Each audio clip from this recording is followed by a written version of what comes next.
Olá, gente. Espero que vocês estejam bem, não é? Hoje vamos dar continuação às nossas aulas de biologia celular, certo? Na primeira aula nós vimos a história, um pouco, né, da história da biologia celular, um pouco de tudo que aconteceu nesse período, né? Como o microscópio foi inventado, quem inventou o microscópio, quem foi o primeiro a utilizar o microscópio, certo? Depois nós vimos a aula de microscopia, certo? Partes básicas do microscópio, tipos de microscópio, certo? Então hoje nós vamos ver algumas técnicas de observação e de coloração. Até porque, para você utilizar um microscópio, você tem que utilizar técnicas para maximizar a visualização das estruturas que você quer olhar, que você quer observar, certo? Então, primeiro vamos começar com o básico. O que é uma célula, certo? Lembra o que a gente falou na primeira aula, na definição de célula? Célula basicamente é o quê? É a menor unidade viva que compõe o quê? Os seres vivos, certo? Então, ó, quando eu falo que a célula é a menor unidade viva capaz de se autorreplicar, eu quero dizer que a célula é como se fosse o tijolinho do nosso corpo, certo? Se nós dividirmos nosso corpo, por exemplo, nosso corpo ele é composto por vários sistemas. A gente tem um corpo humano inteiro, você pode dividir o corpo humano em sistemas, certo? Você divide aí sistema circulatório, sistema nervoso, sistema gastrointestinal e por aí vai, certo? Se você pega cada sistema desse, você divide esse sistema em órgãos, beleza? Então, você pega o sistema respiratório, por exemplo. Aí você já vai dividir o sistema respiratório em órgãos como o pulmão. O pulmão, você pega o pulmão, você já consegue dividi-lo em brônquios de primeira ordem, segunda ordem, terceira ordem, bronquíolos, alvéolos, certo? Então, ó, um ser humano você consegue dividir em sistemas. Os sistemas você consegue dividir em órgãos. Os órgãos, por sua vez, nós podemos dividir eles em tecidos, certo? E esses tecidos, quando nós dividimos esse tecido em células, certo? Então, ó, a célula ela é a menor unidade viva que compõe os seres vivos, certo? Por que a menor unidade viva? Porque ela tem a capacidade de se reproduzir, ela é capaz de se autorreplicar, certo? Uma célula se transforma em duas, certo? E assim sucessivamente. Então a célula tem seu próprio metabolismo, ela se alimenta, ela excreta, certo? E ela se reproduz. Então a célula é uma menor unidade viva. Tanto é que você tem organismos unicelular, que são aqueles organismos que são compostos por uma única célula, e você também tem aqueles organismos pluricelulares, que são aqueles organismos que são compostos por várias e várias células, certo? Então, a célula é a menor unidade viva, por quê? Porque ela tem seu próprio metabolismo, ela tem sua própria reprodução, certo? Ela se alimenta, ela excreta, beleza? Então, para fazer tudo isso, a célula precisa de uma maquinaria celular muito complexa, certo? Essa maquinaria celular complexa nós chamamos de organelas. Organelas na célula é o equivalente aos órgãos no nosso corpo. Cada órgão do nosso corpo não tem uma função diferente? Então, cada organela numa célula vai ter uma função diferente, como respiração, como geração de energia, certo?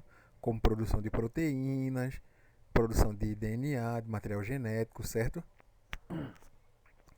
Então, para fazer isso, quando a gente fala que a célula é a menor unidade viva, a gente pensa que a célula é uma coisa simples. Mas não, a célula é muito diversa em morfologia, que é em formatos, que é em fisiologia também. Você tem muita fisiologia diferente, várias células diferentes, vários formatos de células diferentes. Dependendo de onde essas células são encontradas, certo? E como a gente sabe disso? A gente sabe disso através de observação dessas células no microscópio, certo? Então, para você observar todas essas características, você tem que recorrer a uma ferramenta extremamente importante dentro do campo da pesquisa, certo? Da pesquisa científica, da pesquisa biológica, que são os microscópios. E como eu falei no slide de abertura ali, nós precisamos desenvolver técnicas. Técnicas essas que nós utilizamos para poder observar essas células e poder perceber todas essas características aqui, certo? Então, ó, a ciência que vai estudar as células, nós chamamos de biologia celular ou citologia, que é a mesma coisa, certo? Biologia celular é a mesma coisa que citologia. Então, se eu estiver me referindo à ciência, a parte da ciência que estuda as células, nós estamos nos referindo à citologia, certo? A citologia, ela é um ramo da anatomia, certo? A anatomia, esse termo vem do grego, né, que é de duas palavras gregas, ana e tomei, que significa cortar em partes. E como eu falei, se você pega um corpo humano completo, você vai cortando ele em partes menores. Quando você chegar na menor unidade viva desse ser humano, você vai ter uma célula, certo? Então, ó, a citologia, ela é um dos ramos de estudo da anatomia, certo? Só que a citologia ou biologia celular vai estudar justamente o que? A célula. O nome, ó, cito é o que? Célula. Logia, estudo. Então, citologia, estudo da célula, certo? Ou então, o outro nome feito biologia celular, bio significa o quê? Vida. Logia, estudo. Então, o estudo da vida da célula, certo? Então, ó, citologia e biologia celular são a mesma coisa, são sinônimos, certo? Então ele vai estudar o que da célula, essa citologia, já que a célula é uma unidade tão simples, né? Então, ó, a célula, a biologia celular, ela vai estudar a morfologia das células, ou seja, o formato que cada célula tem, certo? Porque como eu falei, cada célula vai ser diferente. Você pega uma célula sanguínea, por exemplo, uma hemácia, e você pega uma célula da pele, uma célula epitelial, e você vai ver que é totalmente diferente, são totalmente diferentes morfologicamente falando, certo? E fisiologicamente falando também, nesses dois exemplos que eu usei. Mas a morfologia é o formato das coisas, certo? Morfo é forma, e logia é o estudo, então é o estudo da forma, certo? No caso aqui, aplicado à morfologia, aplicada à biologia celular, é o estudo da forma da célula, certo? Você vê isso bem quando você está vendo a parte do tecido epitelial. Porque no tecido epitelial, por exemplo, na nossa pele tem várias camadas diferentes, vários estratos diferentes. E cada extrato desse aí tem um tipo de célula diferente, tanto em formato quanto em fisiologia, que vai impedir a entrada de várias coisas, tanto de micro-organismos, contra a entrada de raios solares nocivos, né, a radiação ultravioleta e várias outras coisas.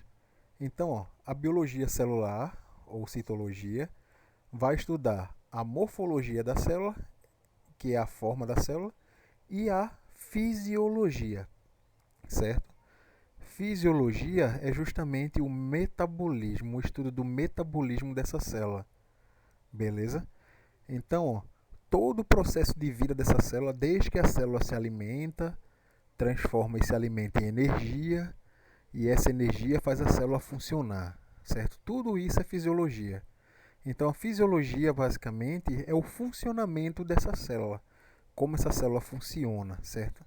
Desde como eu falei, desde que ela nasce, né, a partir da reprodução celular, depois que ela se alimenta, que ela gera energia, que ela excreta as coisas que ela não absorveu e que ela se divide novamente. Tudo isso é a fisiologia, certo? É o funcionamento, é o que a célula faz, a função da célula, certo? Então, ó, a gente está falando de célula, eu pergunto a vocês, ó, quais são as partes da célula, certo? As partes básicas. As primeiras pessoas que estudaram as células, elas notaram que essa célula era preenchida por um líquido viscoso, certo? E esse líquido viscoso, ele foi chamado de citoplasma. Porque lembra que eu falei naquela primeira aula que quando a célula foi observada, a primeira célula foi observada a célula de cortiça, certo? Cortiça é a casca de uma árvore que cresce lá na Europa, certo? Por aqui não tem, e se tiver, poucas, certo? Então, ó, quando você observa a casca da cortiça é um material morto que vai proteger aquela árvore. Então, essa cortiça, quando foi observada no microscópio, ela não tinha absolutamente nada, certo? Era só a parede celular da célula sendo expostas ali. Tanto é que a célula recebeu o nome de célula por conta dessa aparência, né? De uma célula de cadeia, uma do lado da outra quadradinha. Que no caso a primeira célula foi observada foi uma célula vegetal, certo? Então, ó, quando esses estudos de célula foram levados para indivíduos vivos, partes vivas, viram que dentro daquela parede celular ali, né, dentro daquela membrana, tinha um líquido viscoso, certo? Aquele líquido viscoso foi chamado de citoplasma, certo? Plasma, vocês sabem que é a parte líquida de qualquer coisa. Por exemplo, quando você fala o plasma sanguíneo, é a parte líquida do sangue, certo? Você tem um material particulado, as células, e o plasma, que é a parte líquida. Então, ó, citoplasma é o que? O plasma, ou seja, a parte líquida da célula, certo? E nas células vegetais, né, sempre se observava um envoltório bem definido, que no caso é a parede celular. A gente vai estudar a parede celular mais na frente, certo? Porque é uma coisa à parte, que tem muito em algumas bactérias e em todas as plantas, organismos fotossintetizantes. Mas quando eles observaram aquela estrutura, né, que recobria toda a célula e guardava o citoplasma ali dentro, eles deduziram que todo ser vivo que tivesse célula, certo? Ele teria um citoplasma. E por ter um citoplasma, ele precisa de alguma parede para conter aquele citoplasma dentro da célula, certo? Então, ó, aquela parede que contém o citoplasma, eles deram o nome de membrana plasmática, certo? Então, nós já temos duas partes básicas da célula, que é o citoplasma, que é a parte líquida da célula, e a membrana plasmática, certo? Lembrando que tudo isso foi observado em microscópio óptico, certo? Um dos mais simples que tinham naquela época. Não dava para ver tanto detalhe. Essa imagem que nós temos aqui, que nós estamos observando, é uma imagem de microscopia eletrônica, certo? A microscopia óptica você não consegue ver com tantos detalhes, não. Beleza?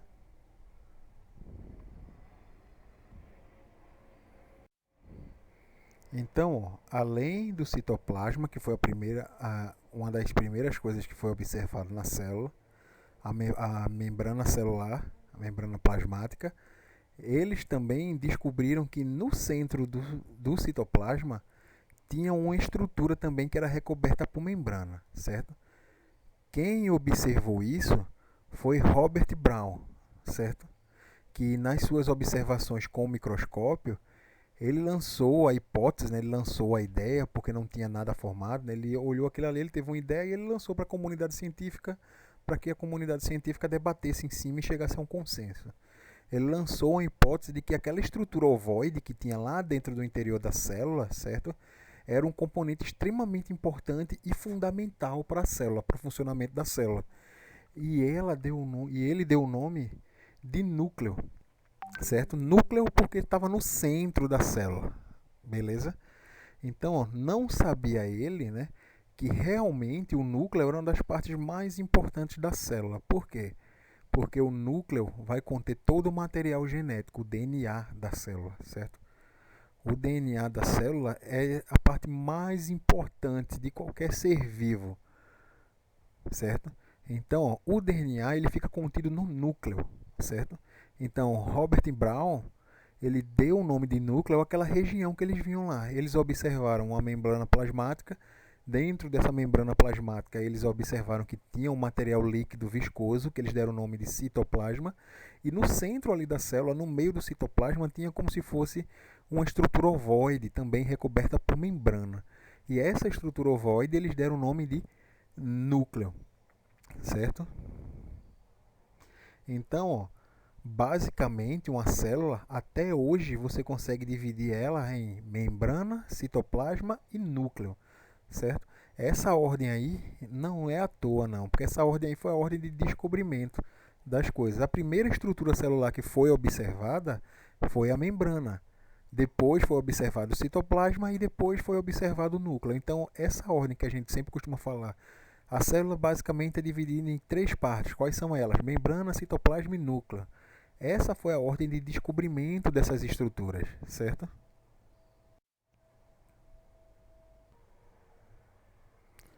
Então, antigamente, como não se tinha muita tecnologia, se pensava que a célula só tinha três partes, né? A membrana, o citoplasma e o núcleo.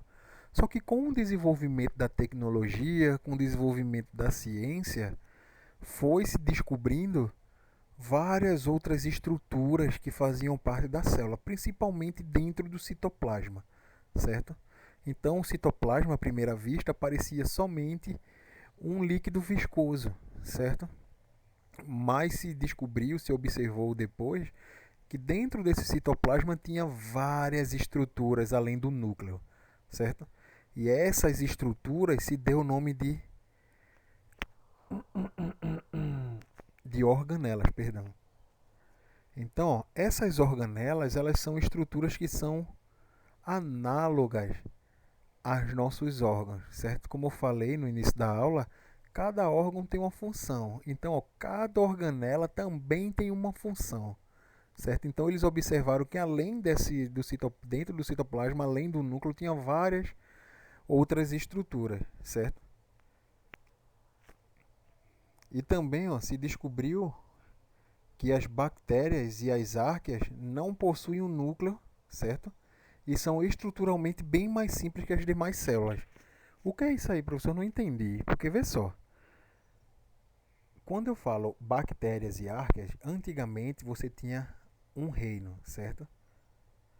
Que só continham as bactérias. Se pensava que bactéria era uma coisa só, porque bactéria é uma estrutura unicelular, certo? É um ser vivo formado por uma única célula, certo?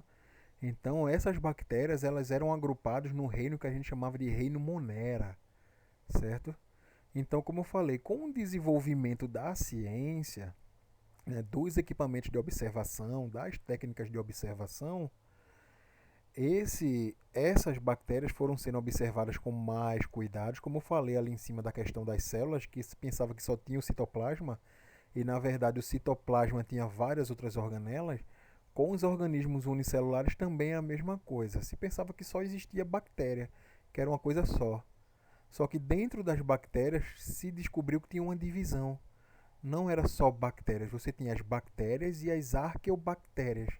Certo? As bactérias são essas bactérias comuns que nos causam doença, feito Staphylococcus aureus, certo? Escherichia coli e várias outras, certo? Que são essas mais comuns que vivem na temperatura ambiente, que precisa de água, oxigênio, essas coisas, certo?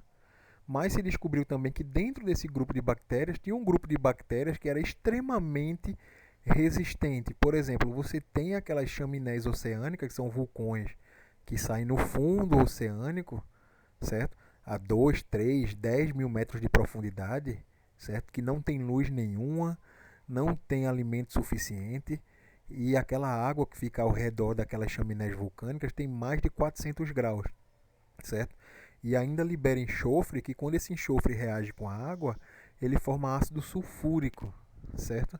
Então, ó, qualquer criatura nessa região aí, ela morreria.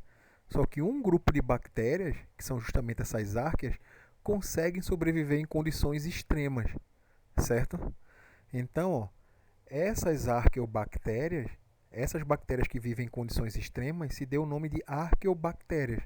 Então, um grupo que antigamente era considerado monera se dividiu em eubactérias, ou somente bactérias, e árqueas, certo? Ou arqueobactérias, certo? E essas arqueobactérias, elas são extremamente importantes biotecnologicamente falando. Porque, vou dar um exemplo que está bem na moda agora. A gente sabe que a gente está tendo essas questões de coronavírus, essa pandemia toda, né? E tem muito problema no Brasil com a questão da testagem em massa das pessoas e que os testes rápidos que estavam fazendo, aqueles testes sorológicos que usam é, somente anticorpos, não é totalmente exato. Dá muito falso positivo e falso negativo, certo? E eles recomendam o quê? Você usar o teste da PCR, certo?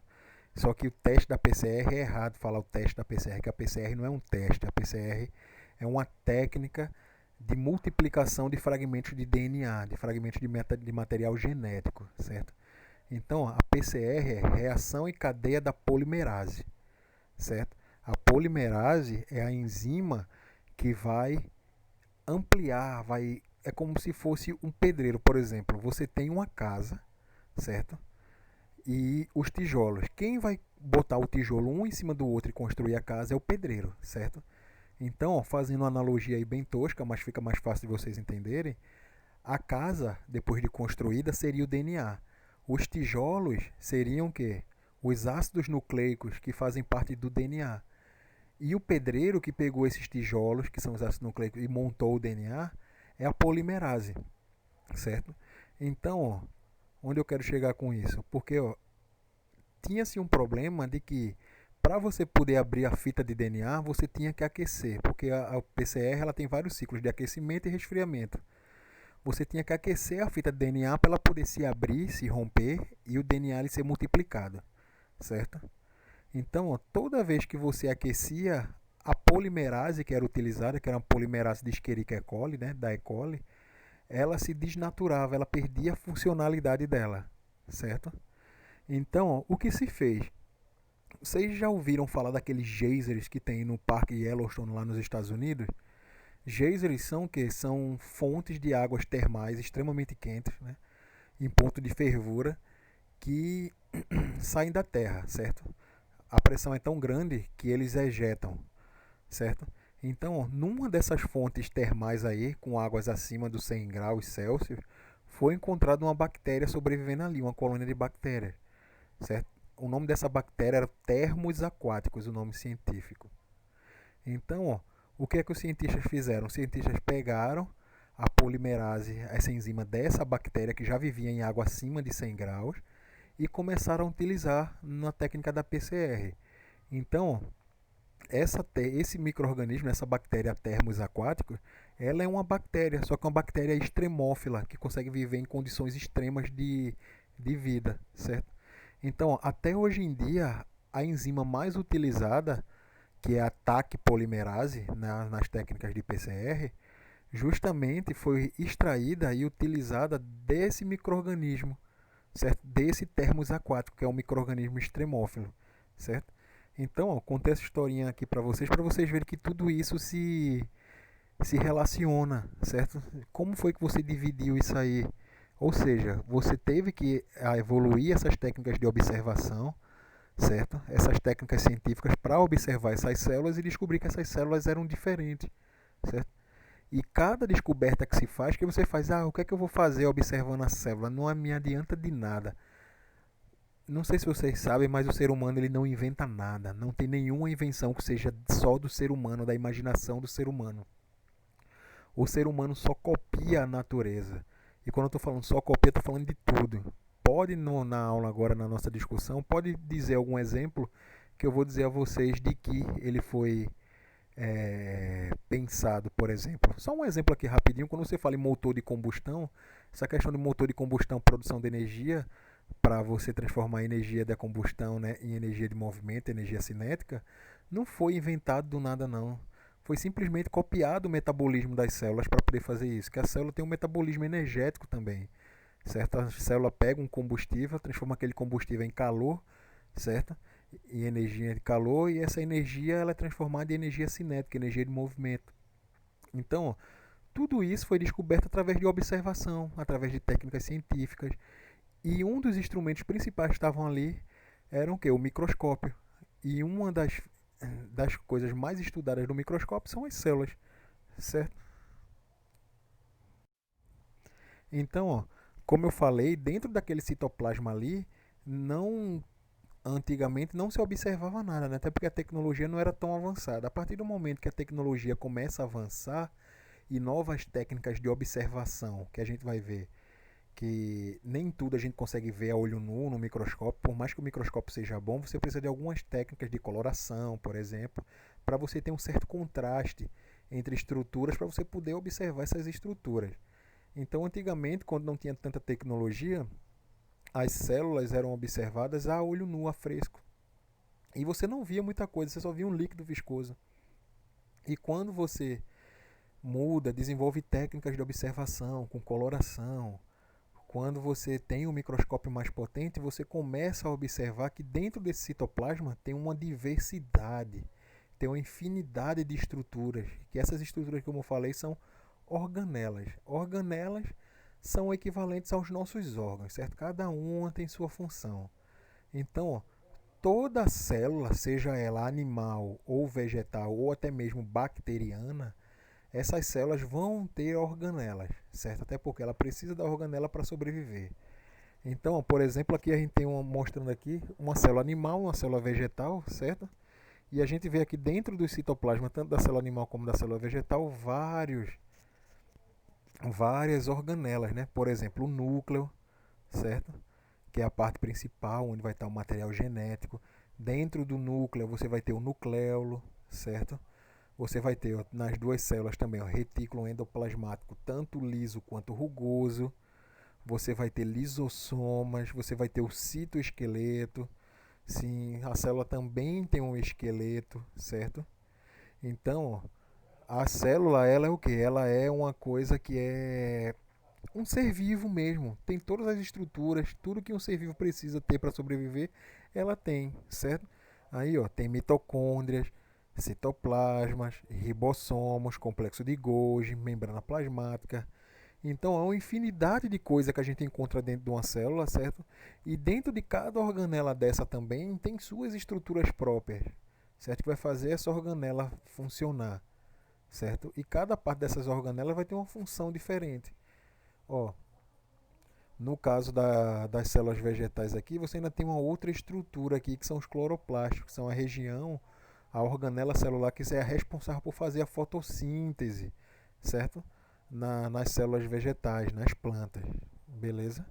Então, ó, organelas é o que? São estruturas que são análogas a órgãos na gente, certo? Cada uma vai ter sua função: alimentação, geração de energia, manter o formato da célula, replicação do material genético, produção de proteína, ejeção de material que não foi utilizado, de excretas, certo? Então, ó, como nós podemos ver até agora, né, na nossa conversa, né, a criação do microscópio ele foi um marco gigantesco no estudo das células. Porque se não tivesse sido descoberto o microscópio, a gente ainda está na obscuridade, sem saber do que era composto um ser vivo, certo? Pelo menos nas partes microscópicas, certo? Então, o desenvolvimento, a invenção do microscópio foi uma coisa extremamente benéfica, certo? Lembrando que quem descobriu, quem inventou o primeiro microscópio foi o que? Zacarias Janssen, certo? Que ele fez o primeiro microscópio. E lembrando que quem observou as primeiras estruturas vivas, quem utilizou o microscópio para a ciência, foi outro pesquisador, certo? Então, ó, nós vamos ver agora só algumas técnicas e algumas nomenclaturas de estruturas que a gente utiliza para observar células, observar tecidos no microscópio, certo? A primeira de todas que a gente vai ver é a lâmina e a lamínula, certo? A lâmina é uma plaquinha de vidro bem fininha, transparente, polida, certo? Retangular, que vai servir para você colocar o seu material em cima dela para poder observar, certo? Para poder observar no microscópio. A outra, se vocês puderem olhar aqui nesse desenho aqui do lado, essa lâmina de vidro aqui retangular, a maior, é justamente o que nós chamamos de lâmina. Essa menor, quadradinha que está no meio aqui, que é mais fina do que a lâmina, nós chamamos de lamínula, certo? Então, ó, tanto a lâmina quanto a lamínula serve para a gente acomodar estruturas para poder ser observadas no microscópio, certo? A gente coloca a estrutura, o tecido, a célula na lâmina e em alguns casos a gente precisa colocar a lamínula por cima, certo? Para poder observar. Então, dependendo do tipo de análise, a gente vai ter que utilizar uma ou outra. E lembrando que todo microscópio óptico, certo? De observação, microscópio de luz, ele vai precisar ter lâmina ou lamínula para poder ser observado alguma estrutura. Então, pelo amor de Deus, quando for tirar foto no microscópio para postar no Instagram, no Facebook, primeiro, deixe o microscópio ligado. Segundo, o mais importante de tudo, bote a lâmina. Porque claramente quem vai olhar aquilo ali vai saber que você só está fazendo pose e não sabe nem como é que usa o microscópio. Porque além do microscópio estar desligado, você não está nem ao menos com uma lâmina para poder observar. Então é feio, fica feio para vocês. Certo? Então, a primeira coisa de tudo que a gente vai precisar para observar, independente da técnica que a gente vai utilizar, independente do que a gente for fazer, quando vai ser observada alguma estrutura no microscópio óptico, se utiliza a lâmina, certo? Em alguns casos se utiliza lamínula também por cima da lâmina, mas a lâmina vai estar em todas, certo?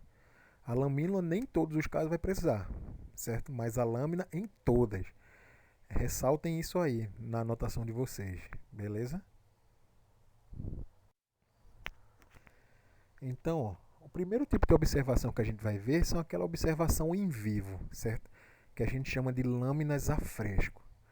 Por exemplo, se eu furo o dedo de vocês e coloco um pingo de sangue na lâmina, coloco uma lamínula por cima dessa gota de sangue e observo ela imediatamente no microscópio, eu estou fazendo esse tipo de observação, que é a observação in vivo, certo? Que são aqueles exames a fresco.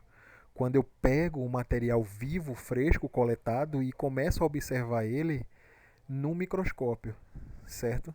Isso você pode fazer com material animal ou material vegetal. No caso desse exemplo que a gente está vendo aqui, a gente está vendo um corte de uma folha, certo?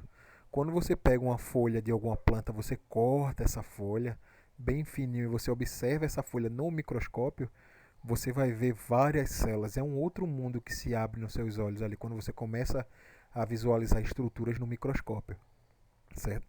Então, ó, observação em vivo ou exames a fresco, certo? É justamente quando você pega o material biológico ainda fresco, vivo, coleta ele na hora e observa ele na hora também. Beleza? É bem simples isso aí. Isso pode ser feito, como eu falei, material vegetal, material animal, material microbiano, qualquer coisa, certo? Você coletou na mesma hora a coisa ainda viva, você coloca no microscópio e vai observar. Beleza? Então é um exame a fresco, observação em vivo, certo?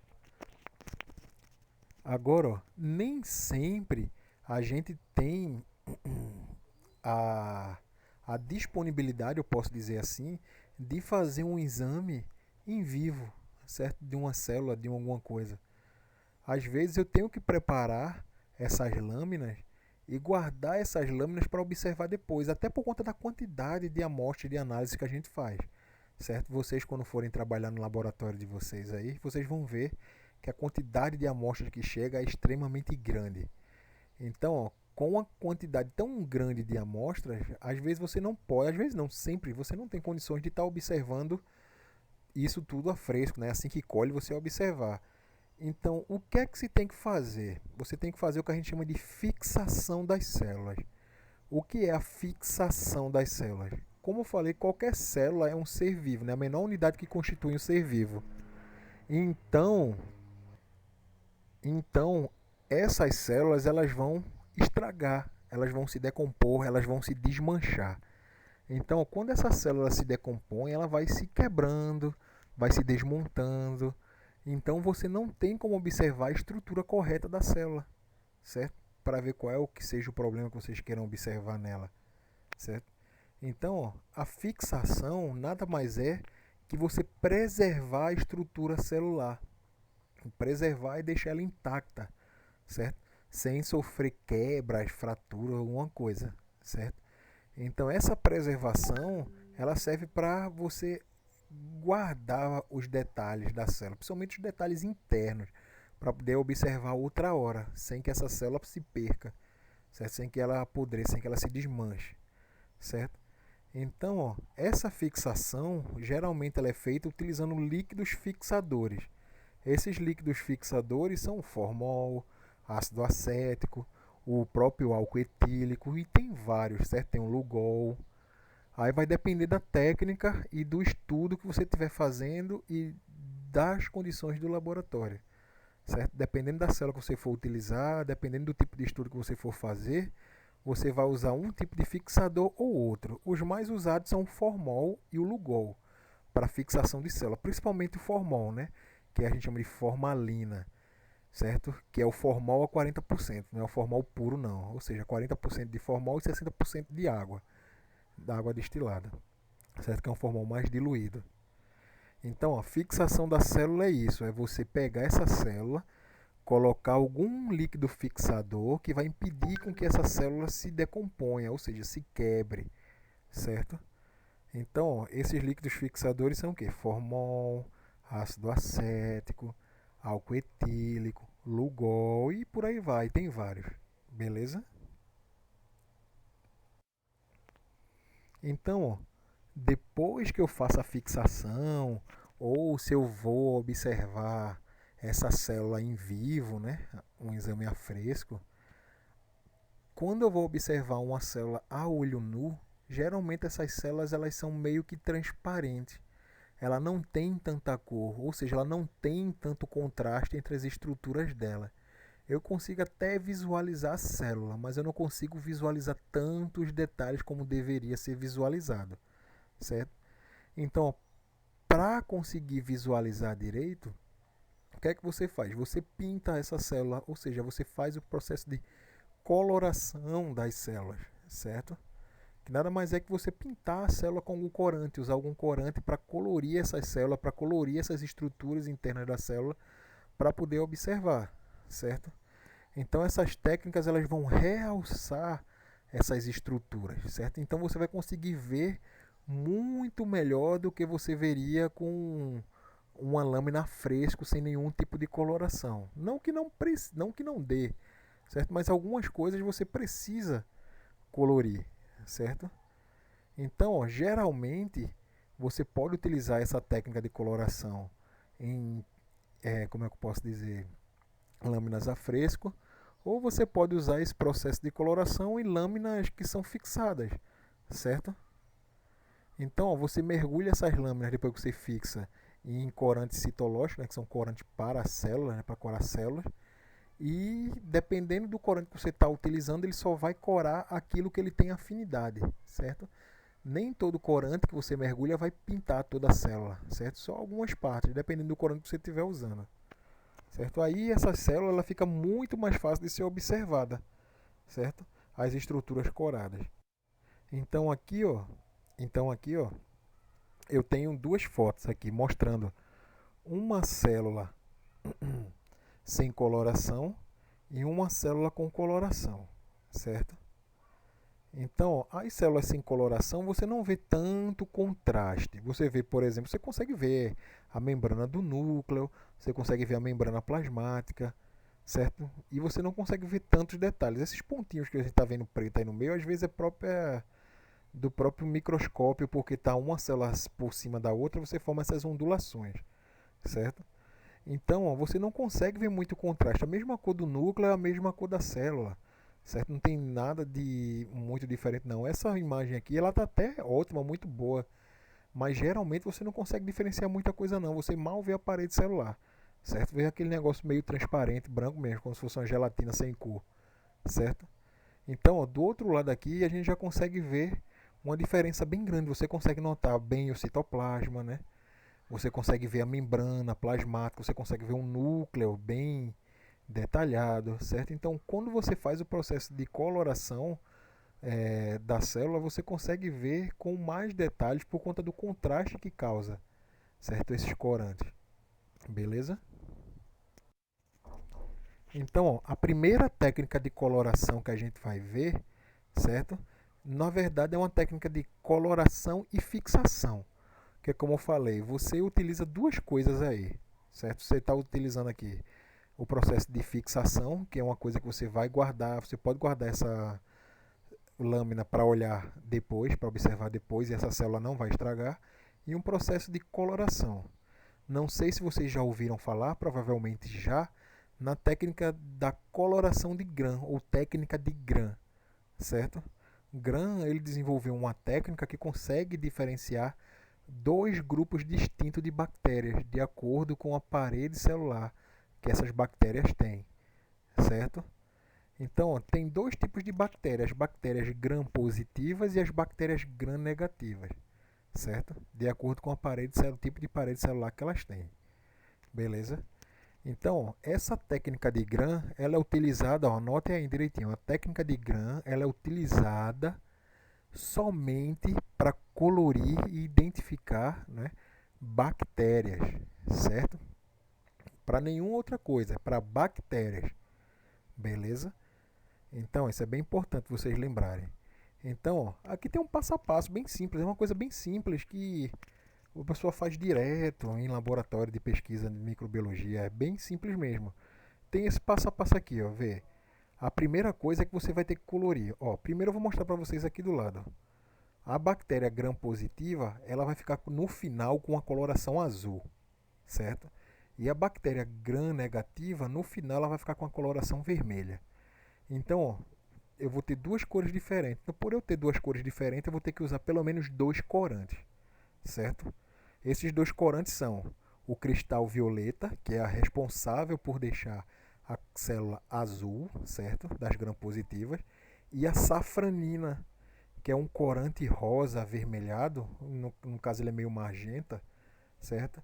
Que vai deixar a célula gram negativa vermelha, certo? Então, como é que se faz esse processo? Primeiro, eu não sei se a minha bactéria é gram positiva ou negativa, então tenho que usar os dois corantes. Então, ó, primeiro de tudo, eu vou usar o corante de cristal violeta. Primeiro eu tenho uma lâmina, né? Olha aqui essa primeira imagem aqui, ó. Você tem uma lâmina de vidro, como eu falei, a lâmina ela é utilizada universalmente em todos os tipos de microscopia óptica, certo? Então, ó, nessa lâmina você vai colocar a sua amostra de bactéria, que é o que a gente chama de esfregaço, certo? Quando você colocar essas células ainda vivas, você vai colocar em cima dessas células, em cima desse esfregaço, um pinguinho de cristal violeta, certo? E vai deixar esse cristal violeta por 1 minuto, beleza? Porque vai dar tempo dele corar todas as estruturas. Esse cristal violeta ele vai corar o que? O citoplasma, certo? Dependendo do tipo de célula, beleza? Independente do tipo de célula, ela vai corar o citoplasma. Então você coloca um pingo de cristal violeta e deixa lá o cristal violeta por 1 minuto. Depois você lava esse cristal violeta, né, da placa da lâmina no caso, com água destilada. Lava bastante até sair toda aquela tinta em excesso. Quando a água estiver saindo limpa, você para, certo? Depois que você lava, tira o cristal violeta, que foi o primeiro processo de coloração, né? Já que essa técnica de Gram é uma técnica de coloração e fixação das células, aí você coloca o Lugol. Lembra que eu falei que o Lugol ele é um líquido que vai fixar a célula? Então o Lugol ele é um fixador, certo? Porque se eu botar só o cristal violeta, não colocar o Lugol e fizer o resto das análises, vai dar certo. Você consegue observar num dia. Só que se você for observar, não digo nem outro dia, algumas horas depois, você já vai poder observar que tem decomposição de alguma coisa por aí, certo? Não vai estar totalmente intacto. Então você precisa fazer um processo de fixação. No caso da técnica de Gram, o fixador que nós utilizamos é o Lugol, certo? Aí, ó, primeiro passo, a gente coloca o cristal violeta, que é o primeiro corante, certo? Depois lava o cristal violeta com água destilada, beleza? Depois que lavou com água destilada, você coloca Lugol, que é para fixar as células. E deixa por 1 minuto. Depois que deixou o Lugol por 1 minuto, você lava esse Lugol com água destilada novamente.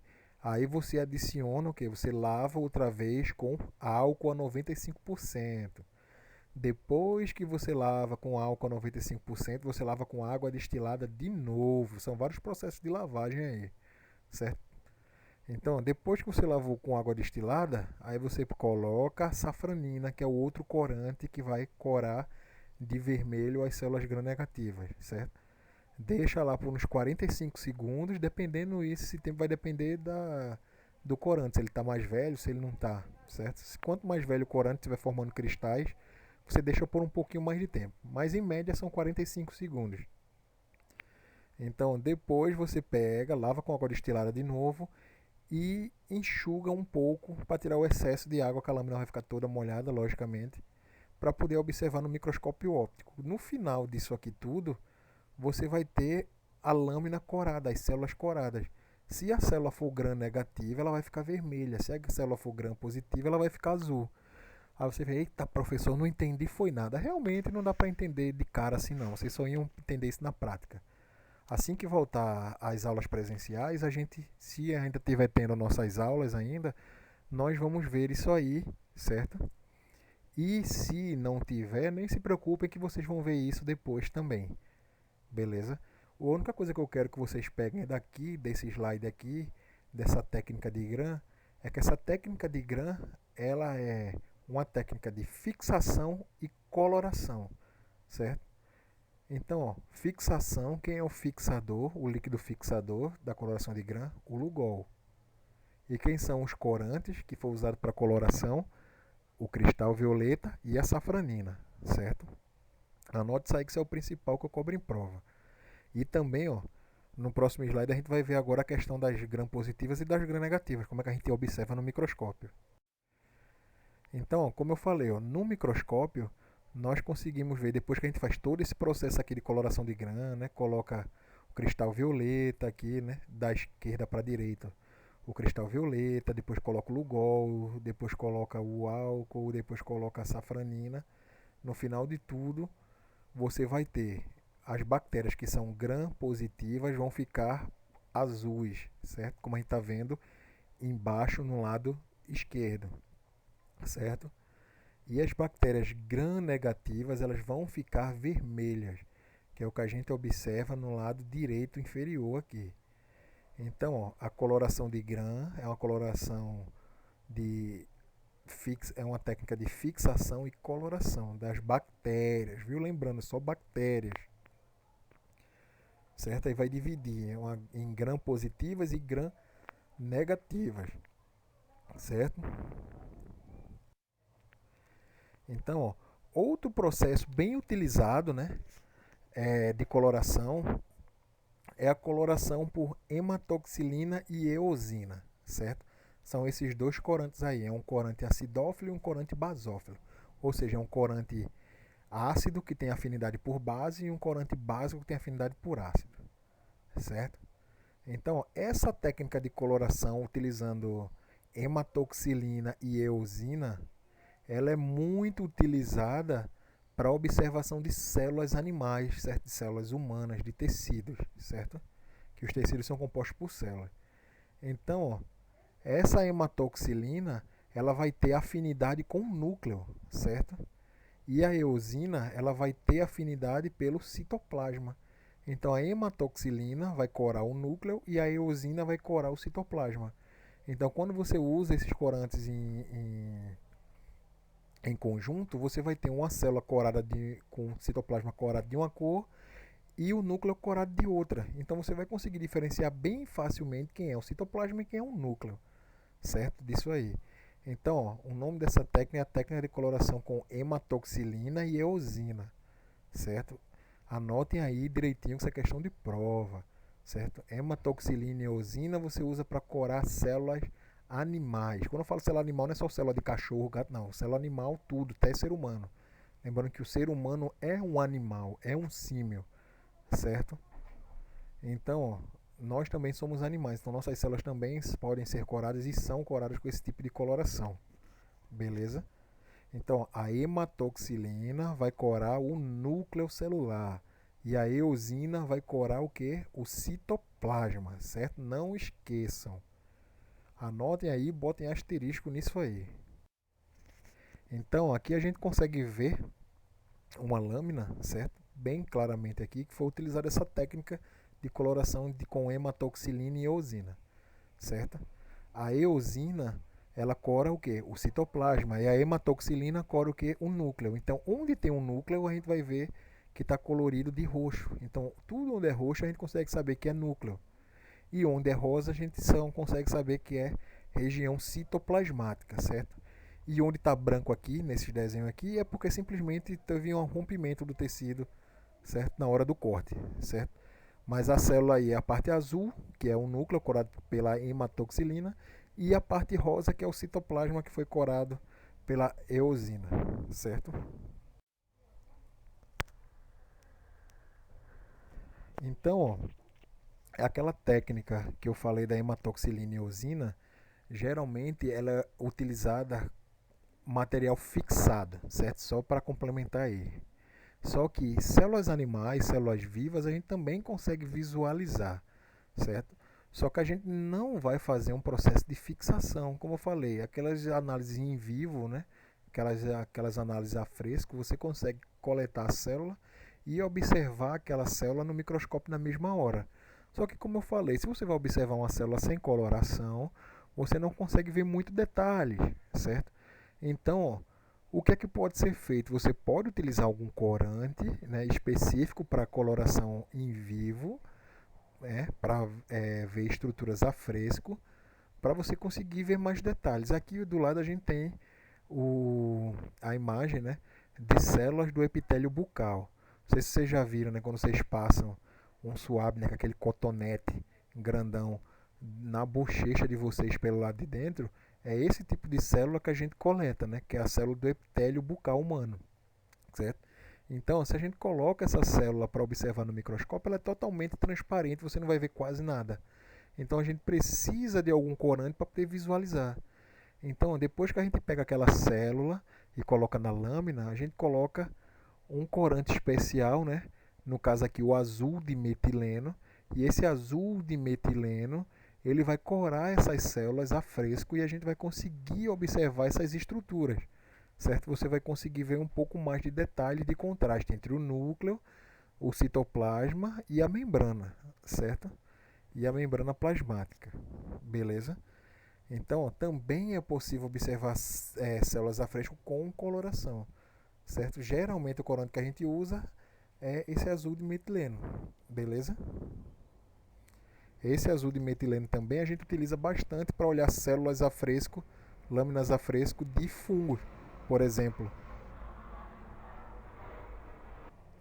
certo? Então, ó, fungos, algumas bactérias e até células humanas, quando a gente quer fazer uma célula a fresco, sem precisar fazer coloração de grão, por exemplo, as bactérias, a gente simplesmente coloca um pingo de azul de metileno e começa a observar, principalmente na micologia, né, que é a parte da microbiologia que estuda os fungos, certo? Você utiliza bastante esse azul de metileno para corar as estruturas e observar no microscópio, que ele fica muito mais visível, que alguns fungos eles são transparentes quando você vai observar as hifas. Então você não consegue ver muita coisa. Então quando você coloca esse corante, você consegue ver detalhes por conta do contraste que é formado. Ó, uma técnica bem utilizada aqui para fazer uma observação a fresco de célula sanguínea é o que a gente chama de esfregaço, certo? Esfregaço não é porque você vai esfregar o sangue na lâmina, não, beleza? Esfregaço é quando você vai espalhar a célula por cima da lâmina para observar as células mais facilmente.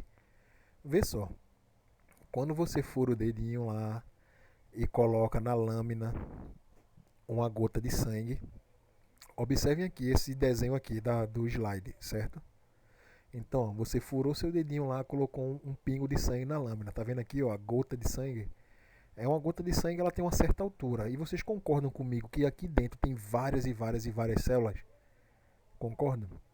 Então, essas células, do jeito que está aqui, se eu deixar, vai ficar uma célula por cima da outra e vai atrapalhar na hora que eu for observar a estrutura, não vai? Então, para diminuir isso aí, a gente tem que espalhar esse sangue por cima da lâmina, certo? Agora, se eu espalhar de qualquer jeito esse sangue, eu vou quebrar essas células, danificar essas células e não vou conseguir observar direito. Então o que é que eu tenho que fazer? Desenvolver uma técnica para espalhar esse sangue sem danificar muito. Então observa aonde a lamínula está sendo colocada. Ó, da esquerda para a direita, ela está sendo colocada mais à direita da lâmina, da gota de sangue. Você toca com a lamínula. Primeiro você coloca no lado esquerdo, ou se você for canhoto, no lado direito, né? A gota de sangue da lâmina, certo? Em cima da lâmina, no centro, geralmente, na ponta. Aí você toca com a lamínula na pontinha dessa gota de sangue e puxa para o lado oposto, como está mostrando aqui no desenho. Então esse sangue, por capilaridade, ele vai se espalhar por cima da lamínula, por cima da lâmina, certo? Vai se espalhar e vai formar uma camada bem fininha de sangue ali por cima. Então, ó, você não vai ter muita célula sobreposta, uma por cima da outra. E assim fica muito mais fácil de você observar a morfologia celular, no caso da morfologia celular sanguínea, certo? Então, ó, essa técnica aqui é o que a gente chama de esfregaço, certo?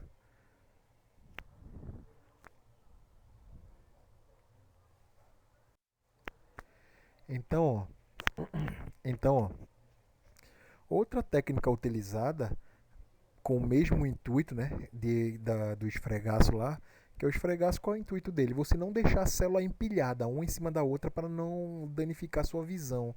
Na hora de você observar a célula, não ficar tão ruim de você observar detalhes. Você não vai saber o que é uma ou o que é outra. Então, ó, outra técnica que a gente usa é o esmagamento. Só que o esmagamento você tem que fazer com cautela para não quebrar as células, né, romper as células. Esse esmagamento geralmente é feito com material vegetal, na sua grande maioria, certo?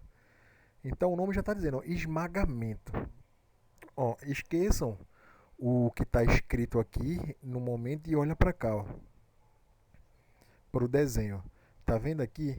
Isso é uma cebola, certo? O que é que ele cortou aqui embaixo? A raiz da cebola, certo?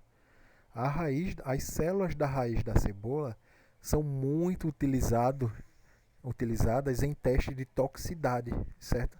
De toxicidade celular. São testes básicos que a gente faz para saber se uma substância ela é tóxica para a célula, certo? Danificando ou alterando a divisão celular, a divisão cromossômica, essas coisas, certo?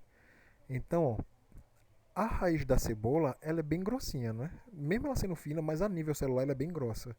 Se eu cortar a raiz da cebola do jeito que está aqui no, na imagem 1, somente cortar a raiz da cebola e colocar do jeito que está no microscópio, eu vou conseguir observar alguma coisa direito? Não, porque tem muita célula um em cima do outro colada. Então eu tenho que fazer o quê? Eu tenho que abrir essas células, né? Espalhar essas células. Só que eu não posso espalhar do jeito que a gente fez com o sangue, porque a cebola é sólida, não é líquida feito sangue. Se fosse um material líquido, a gente podia fazer da mesma maneira que fez com o sangue.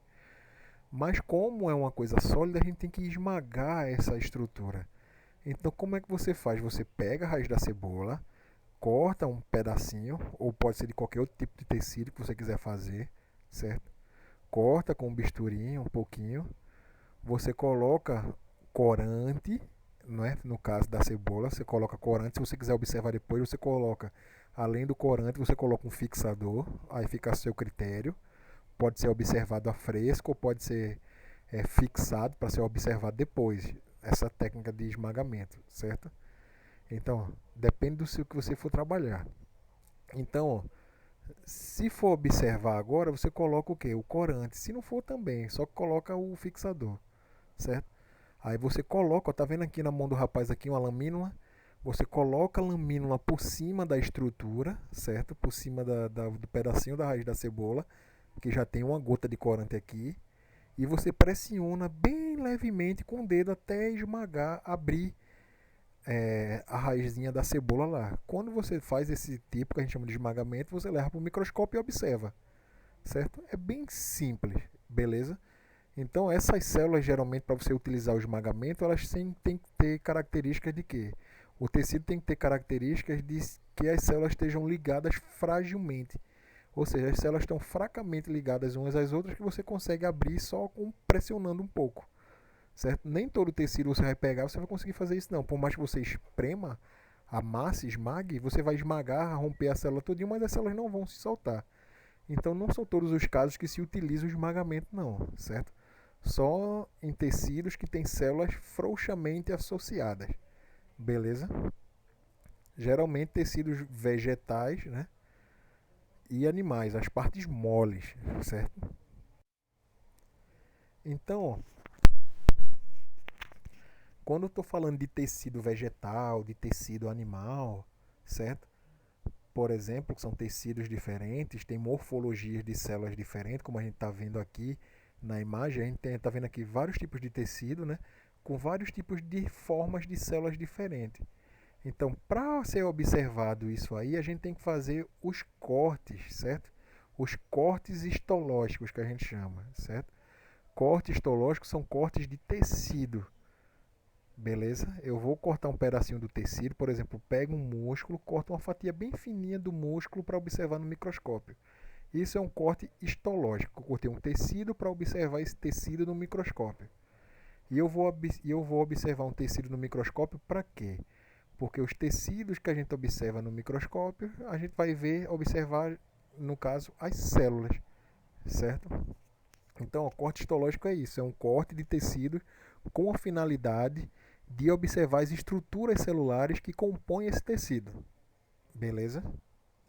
Geralmente a gente utiliza esse tipo de corte em estruturas que as células elas são muito unidas, certo? Elas são firmemente unidas entre si e você não consegue fazer um esmagamento, certo? Aí você usa o corte.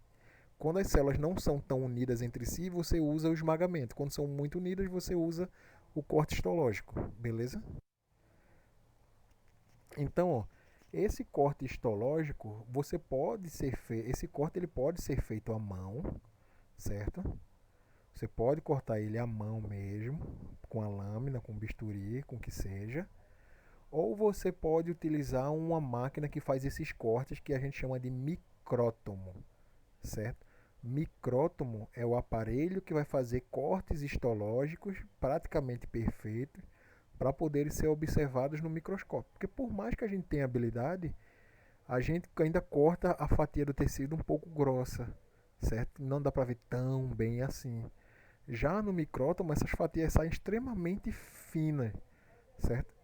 Então, para fazer esse tipo de corte histológico no micrótomo, a gente tem duas etapas, que é a inclusão, onde você vai o que vai pegar o material biológico que você vai observar e vai mergulhar esse material biológico numa substância líquida e depois essa substância líquida ela vai endurecer, certo? Aí você fatia aquilo ali. Geralmente essa substância líquida que a gente utiliza é a parafina de vela mesmo, certo? Depois que você faz esse processo de inclusão, aí que você leva esse material para o micrótomo para poder ser cortado, certo? A gente vai ver um passo a passozinho disso aí. Então, ó, aquilo que eu falei, ó, a primeira coisa que você tem que fazer para usar um micrótomo, certo? Para fazer esses cortes histológicos, você não vai fazer na mão, logicamente, que você não tem tanta habilidade assim de cortar tão fino. Por mais que você consiga cortar fino aí, a sua tomate, a sua cebola na salada, não se compara a um corte que você precisa observar no microscópio, não. Lembrando que os cortes que tem que se levar para o microscópio tem que ser extremamente finos, porque a luz tem que passar através dele, certo? Então, a primeira coisa que a gente faz é a imersão desse material biológico em parafina líquida, certo? Você vai ter um molde de metal, geralmente, que você vai colocar a parafina líquida ali. É a parafina de vela mesmo, certo? Transparente, sem cor, beleza? Aí você coloca o material biológico no centro dessa parafina e deixa ela endurecer. Depois que ela endurece, você tira da forma, né? Pega esse bloquinho que está com o material biológico dentro e insere esse bloco de parafina no micrótomo, certo? Aí esse micrótomo, depois que você liga, vai cortar fatias extremamente finas, beleza? Desse material biológico com a parafina. Ele vai cortar não uma, mas várias, certo? Esse micrótomo ele vai fatiar como se fosse um fatiador de mortadela que você encontra no mercado. É exatamente a mesma coisa, só que as fatias vão ser extremamente mais finas do que aquilo ali, certo?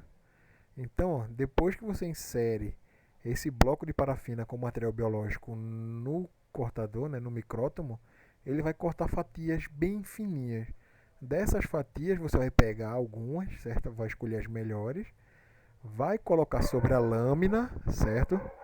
Vai colocar sobre a lâmina e vai fazer o quê? Tirar essa parafina para ficar só o material que você quer observar. Como é que você vai tirar essa parafina? Você vai aquecer para derreter a parafina? Não. Porque se você aquecer para tirar a parafina, você vai danificar a célula que está ali. Por quê? Porque o corte é extremamente fino. Então, quanto mais fino, mais delicado é. Então, o que é que eu faço? Eu coloco uma substância que vá o quê?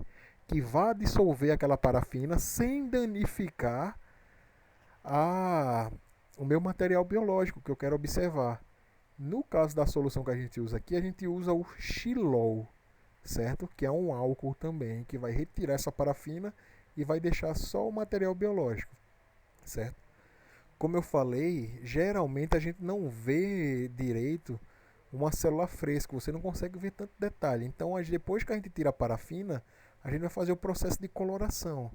Dependendo do que você quiser observar, dependendo do que você quer ver, aí vai variar a técnica que você vai utilizar, certo? Digamos que aqui você vai colocar hematoxilina e eosina, usar aquela técnica ali para corar o núcleo citoplasma, só para observar o tecido. Então aí você colocaria hematoxilina e eosina. Estou dando um exemplo só, tem várias, certo? Então, ó, depois que você coloca o corante, você coloca uma lamínula por cima, certo? Essa lamínula por cima é para justamente quando você for observar no microscópio, esse corante que você utilizou, ou até mesmo o próprio microscópio, danificar o tecido que está em cima, certo? Que você está observando. Então, ó, são esses passos aí. É bem simples, você coloca o material biológico na parafina, coloca o bloco de parafina no micrótomo, o micrótomo vai fatiar o material biológico com a parafina. Essa parafina, esse material biológico cortado, você vai botar na lâmina, vai colocar xilol para retirar a parafina. O xilol, além de retirar a parafina, ele vai ajudar a fixar essa lâmina, certo? E depois você vai colocar um corante para poder visualizar, dar contraste na hora da visualização.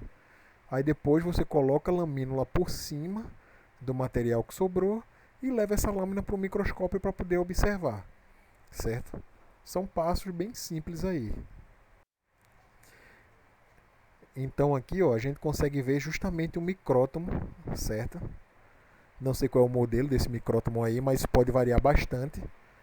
Então, ó, pode ver que ele vai fatiando aqui, ó, onde está sublinhado aqui, ó, marcado em verde no centro, é onde você coloca o bloco de parafina e onde esse bloco de parafina ele vai ser fatiado.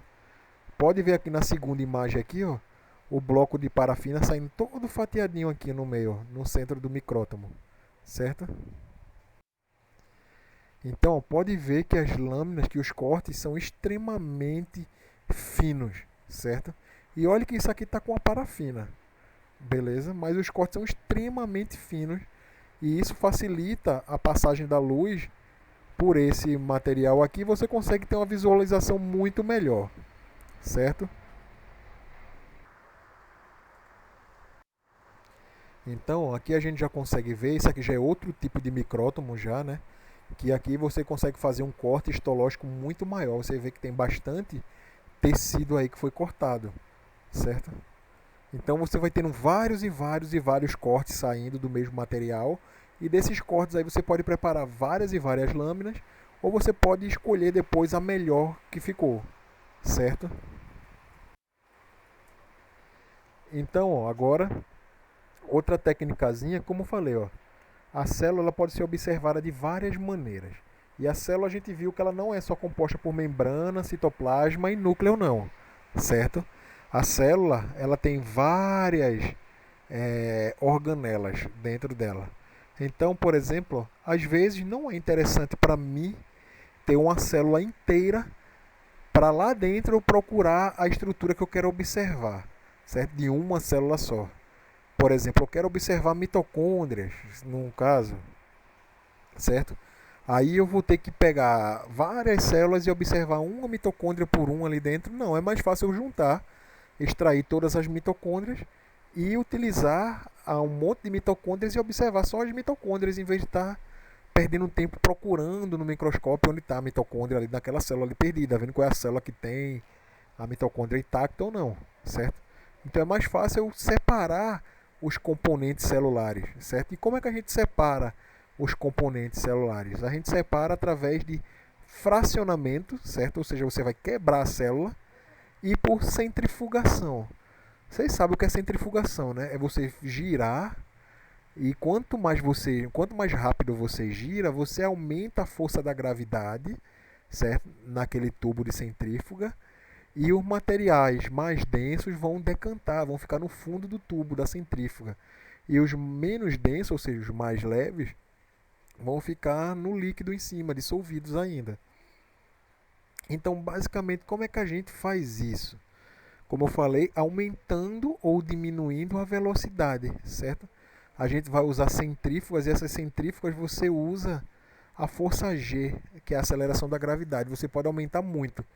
Como eu usei o exemplo da mitocôndria, por exemplo, para separar a mitocôndria da célula, depois que rompida, né? Claro, você tem que romper a célula primeiro. Você usa na centrífuga uma força de 20 mil Gs, ou seja, 20 mil vezes a força da gravidade para poder fazer essa mitocôndria decantar no fundo do tubo da centrífuga. Quando essa mitocôndria decanta no fundo da centrífuga, eu jogo o sobrenadante fora e recolho só o que ficou colado no fundo, que é justamente o que? A mitocôndria. Então consigo observar essa mitocôndria mais facilmente, certo? Ó, que mitocôndrias são extremamente pequenas, então você precisa de uma força muito grande, né? 20 mil vezes a força da gravidade. Por exemplo, o núcleo celular é bem maior, né? O núcleo inteiro, o núcleo é bem maior. Então, se eu quero extrair só o núcleo, eu não vou precisar usar 20 mil Gs, certo? Eu só utilizo 600 Gs, ou seja, 600 vezes a força da gravidade vai fazer o núcleo decantar, ficar lá no fundo, colado, e a mitocôndria, que é mais leve, por exemplo, não vai conseguir decantar também. Ela vai ficar lá em cima, no meio do líquido que eu fiz, certo? Ela não vai decantar, porque ela é menos densa, então ela não vai afundar. Para afundar, ela precisa de uma força muito maior, como eu falei, que é de 20 mil Gs. Então, como é que funciona isso aí? Primeiro, a célula é fechada, certo? Ela é toda fechada, recoberta por membrana celular, ou membrana plasmática, certo?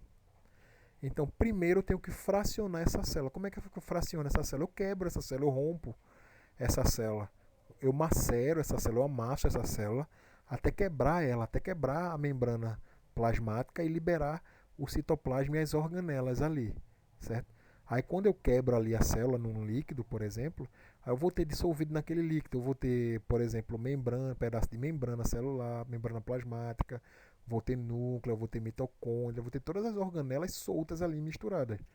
A gente vê aqui, ó, nesse primeiro desenhozinho aqui embaixo, ó, da esquerda para a direita, um tubozinho, depois que você faz o fracionamento celular, você quebra a célula, você vai ter um monte de coisa misturada ali, certo? Todas as partes da célula vão estar ali soltas, né, mas misturadas.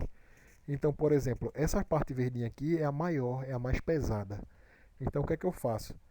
Eu boto uma certa velocidade na centrífuga, não muito alta, que vai fazer decantar só essa primeira parte que é mais pesada. Geralmente é membrana celular, certo?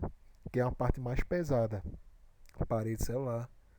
Então, ó, depois que eu faço esse processo de centrifugação aí, com a velocidade bem baixinha, eu retiro a primeira parte. Aí eu já sei, geralmente são as partes mais pesadas. Que quando você vai fazer isso, você já tem a metodologia, você já sabe qual velocidade você vai usar para cada uma. Não adianta ficar desesperado não, que você vai saber. Você vai ter a metodologia, você vai ter o protocolo de cada um desses. Então você vai saber, eu quero separar mitocôndria, quanto é que eu vou usar?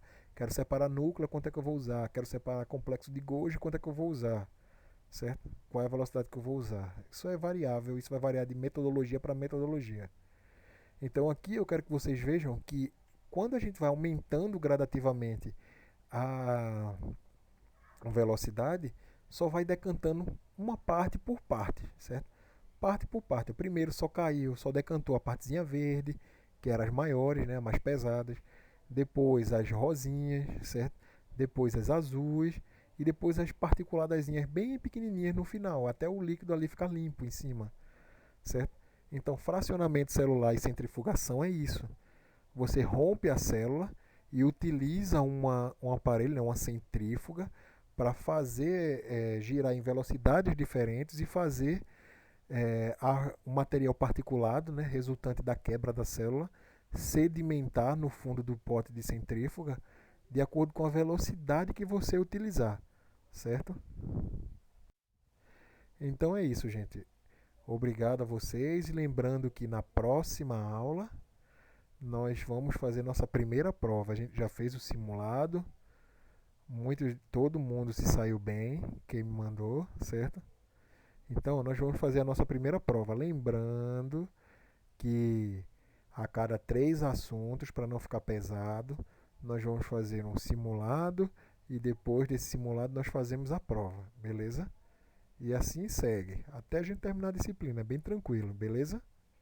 Fiquem com Deus aí e até mais.